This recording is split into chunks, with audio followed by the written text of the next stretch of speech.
அனைத்து நல்லுள்ளங்களுக்கும் வணக்கம்.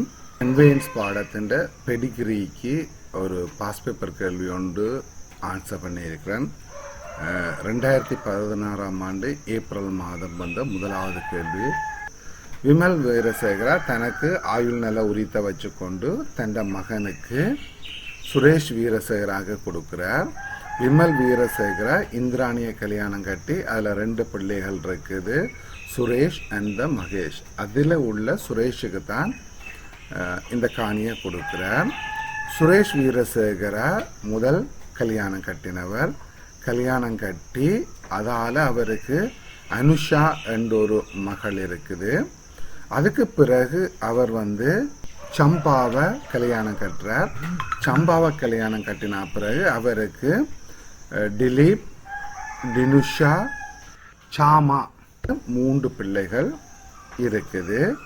விமல் வீரசேகரா பார்த்தீங்கன்னா 23 மார்ச் 2007 இறக்கிறார்.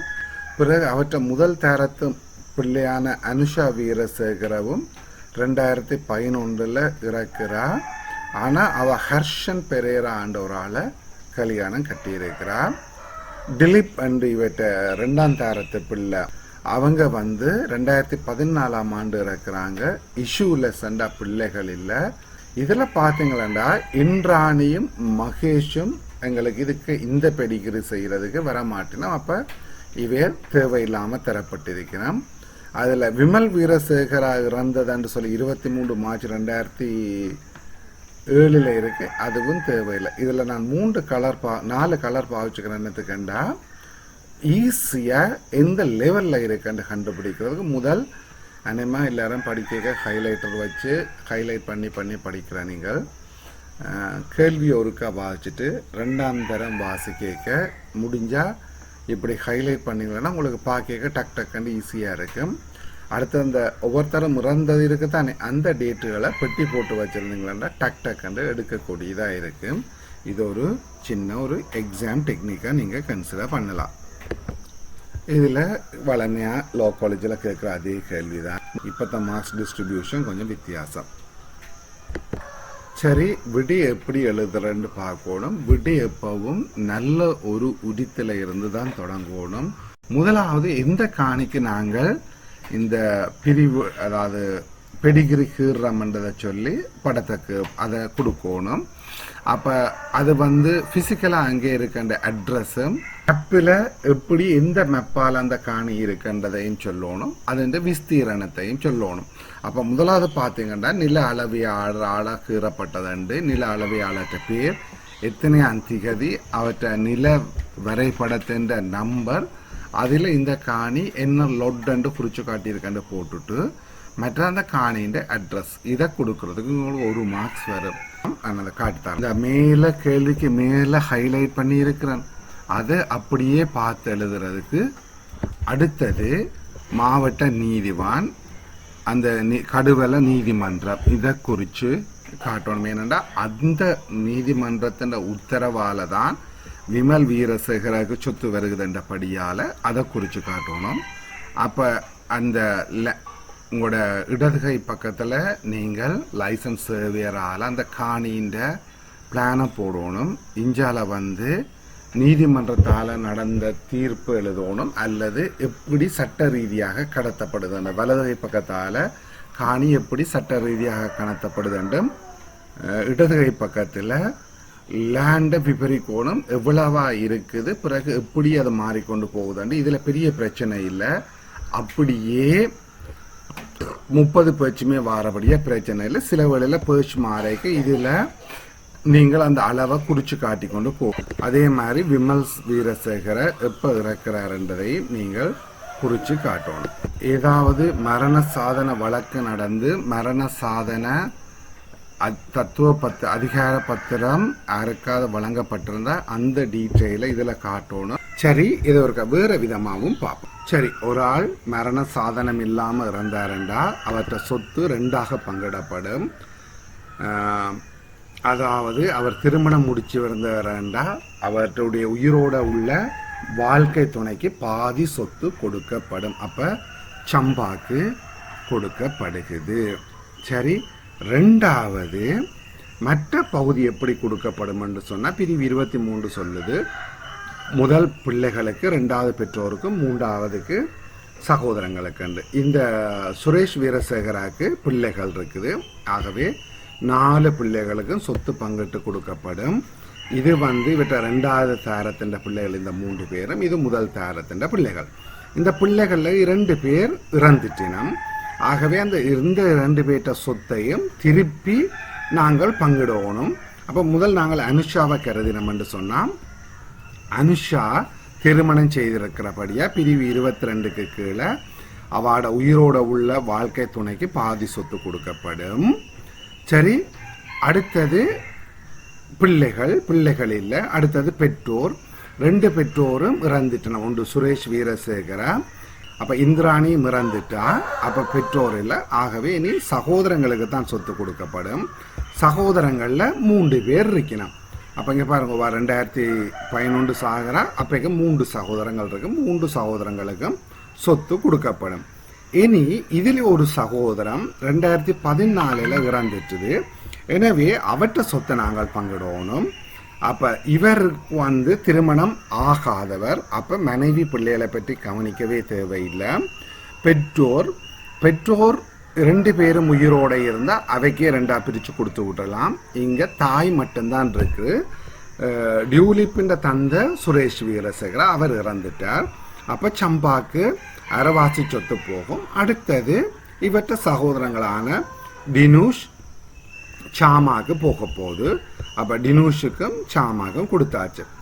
அடுத்தது திலீப்புக்கு திருப்பி இங்க அதே வேலை செய்யணும். இறந்துட்டாருன்னு சொன்னா திலீப்பின் சொத்து என்னது, முதல் தாய்க்கு பாதி கொடுக்கப்படும், மிச்ச பாதி அவற்ற 2 சகோதரங்களுக்கும் பங்கிட்டு கொடுக்கப்படும்.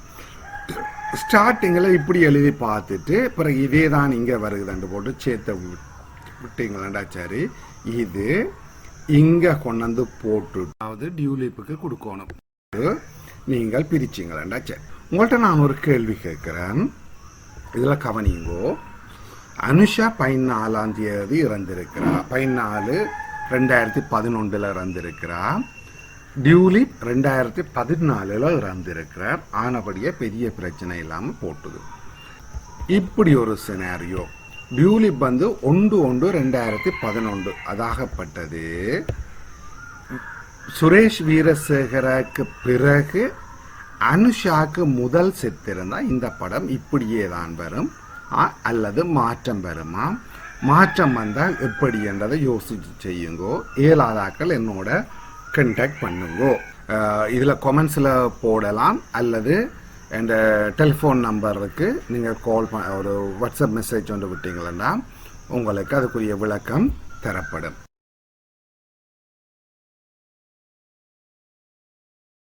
சுரேஷ் வீரசேகரா 23/12/2012 இருக்கிறார். அப்போ இறந்து மரண சாதனம் இல்லாத சொத்துக்கு என்ன நடக்கும்டா, பிரிவு 22க்கு அமைய உயிரோடு உள்ள வாழ்க்கை துணைக்கு அரைவாசி வழங்கப்படும். அப்போ சம்பாக்கு பாதி சொத்து வந்துடும். மிச்ச பாதி யாருக்கு? முதலாவது குழந்தைகளுக்கு கொடுக்கப்படும். 23 ஓடரை சொல்லுது. அதன்படி 24 பிள்ளைகளுக்கு மிச்ச அரைவாசி கொடுக்கப்படும். சுரேஷ் வீரசேகராக்கு 4 பிள்ளைகள் இருக்கு. முதல் மனைவி அனுஷா, 2வது மனைவி அதாவது சம்பாக்களால் வந்த டியூலிப், டினுஷ், சாமத்துக்கு 4 பிள்ளைகளுக்கு சரி சமனாக இந்த அரைவாசி பங்கிட்டா 1/8 என்று கொடுக்கப்படும். இதில் இந்த 2 பேர்ல முதல் அனுஷா சாகிறபடியா நாங்கள் அனுஷாவை கவனித்தோம் என்று சொன்னால், அனுஷா திருமணம் செய்து குழந்தைகளும் இல்லாமல் இருக்கிறாங்க. அப்போ அனுஷான்ற சொத்து ஹர்ஷனுக்கு 1/16, அதாவது இதுன்ற அரைவாசி, அதாவது உயிரோட உள்ள வாழ்க்கை துணைக்கு. எப்படி இந்த கணவனுக்கு சொத்து கிடைக்கின்றதுக்கு இந்த நோட்ஸை போய் பாருங்க. சில வேளையில் கணவனுக்கு சொத்து போகாது. அதுக்குரிய டெக்னிக் என்னன்றதை வீடியோ பார்த்து விளங்கிக் கொள்ளுங்க. நான் அந்த டைம் சொல்லுக்குன்னு சொன்னேன், அந்த டைம் சொல்லுக்கு மிச்ச பாதி யாருக்கு? பெற்றோருக்கு போகும். அனுஷாண்ட 2 பெற்றோரும் இறந்து விட்டார்கள். அப்போ பிள்ளைகள் இல்லை, அடுத்தது பெற்றோரும் இல்லாட்டிக்கு சகோதரங்கள். அப்போ சகோதரங்கள் 3 பேருக்கு இந்த சொத்து போகும். அப்போ ஒன்றின் கீழ் 16 3ஆல் பிரிச்சா ஒன்றின் கீழ் 48. அதில் ஒரு சகோதரன் டியூலிப் பிறந்துட்டார் என்று சொன்னால் அவர் கல்யாணம் கட்டையில் பிள்ளைகள் இல்லை. எனவே அவற்றை சொத்துக்கு என்ன நடக்கும்? முதலாவது பெற்றோரில் ஒருவர் தான் உயிரோடு இருக்கிற அம்மா. அப்பாவின் மேலே சுரேஷ் வீரசேகர இறந்துட்டார். அம்மாவுக்கு அரவாசி சொத்து கிடைக்கும். அடுத்ததாருக்கு பிள்ளைகள் 2 பேரில் இருக்கணும். தனுஷ் சாமந்துக்கு போகும். அதே நேரத்தில் இங்கால பார்த்தீங்களா திலீப்புக்கு அதே தான், கீழே நடந்ததான். அவற்றை சொத்து அம்மாவுக்கு போகும். பிறகு தனுஷுக்கும் சாமாக்கும் போகும். பிறகு நீங்கள் ஒவ்வொருத்தருக்கும் இங்கே என்னென்ன பங்கு வருதுன்னு பார்த்து சம்பா இருக்குண்டா சம்பாக்கு பார்த்தீங்களேன்னு இதில் ஒரு சம்பா இருக்கு. இந்த சம்பாக்கு நீங்கள் கொடுப்பீங்க. சம்பாக்கு எவ்வளோ கொடுத்துருக்கு? அரை. அதை கொண்டு வந்து இதில் அரை என்று எழுதணும். பிறகு இதில் ஒருக்கா சம்பா விடுறாங்க. அதில் 1/16. அதை கொண்டு வந்து இஞ்சி எழுதணும். பிறகு இன்னொரு சம்பா, இஞ்சி ஒரு சம்பா இருக்கிற 1/96. இவ்வளோத்தையும் கோமாசியை அடுத்து இதை செய்தீங்களா 96 12 12 கூட்டினா 192 மேல் 112 வரும். அதே மாதிரி ஒவ்வொருத்தருக்கும் தனுஷ், சாமா, ஹர்ஷனுக்கும் நீங்கள் கொடுத்தீங்களா சரி. இது ஸ்டார்டிங்கில் செய்யக்க எங்கெங்கே இறந்திருக்கு, எங்கெங்கே ஆக்கள் போட்டுனேன்னு பார்த்து செய்கிற ஒரு முறை. தாரன் இது வந்து டியூலிப் வந்து இங்கே இறந்துட்டார். அவர்கிட்ட 1/8 சொத்து இருக்குது. அப்போ அனுஷாக்கு பிறகு இறந்தபடியே அனுஷாக்கு அந்த சொத்து வரும்.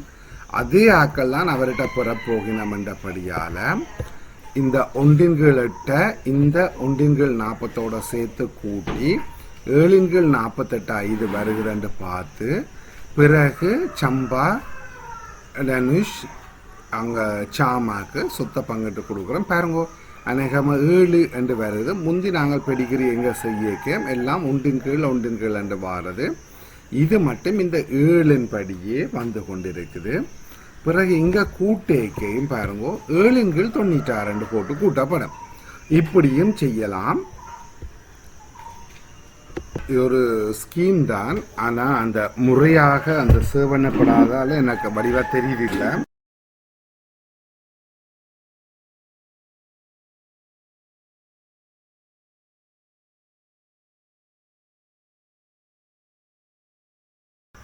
இந்த பெடிகிரி பிழைச்சிட்டுது எனக்கு வரையிலன்னா அந்த பின் ஷேருக்குரிய மார்க்ஸுகள் பிழைச்சதுன்னா, ஆனால் அந்த 17 ஒரு 2-3 மார்க்ஸ் போய் உங்களுக்கு மிச்ச மார்க்ஸ் வரும். ஆகவே இடைக்கு உண்டு பிழைச்சிட்டுது வரையில என்று சைவர் ஆயிடுமெல்லாம் கவலைப்பட வேணாம்.